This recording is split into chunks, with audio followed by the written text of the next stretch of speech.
আজকে আমি একটা জিনিস দেখাবো, সেটা হলো অনেকে আমাকে জিজ্ঞাসা করে যে ভাইয়া আপনি আসলে বাচ্চা কিভাবে নেন, কিভাবে ব্রিডিং বল বানান বা কিভাবে আপনি বাচ্চা নেন।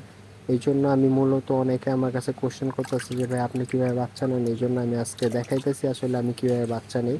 দেখেন এখানে মনে করেন যে কলমদানি যেটা বলি আমরা, হ্যাঁ, আমি এইরকম ব্রিডিং বল বানানোর চেষ্টা করি না, এই যে না ওই যে বাজার থেকে কিনে আনবো আইনা জালি টালি নেট নেট দিয়া ব্রিডিং বল বানাবো। আমি এটা করি না, আমি এখানে 20 টাকা বা 30 টাকা নিচে আমার থেকে এরকম আইন না, আমি এটা দিয়ে মনে করেন ব্রিডিং বক্স তৈরি করছি। এই জন্য আমার আর বাজার থেকে ওরকম নেট দিয়ে করা বানানো লাগে না। এখন আপনি আসলে আপনারও সেম আমার মতো এভাবে আপনারা ব্রিডিং বক্স তৈরি করে বাচ্চা কালেক্ট করতে পারবেন।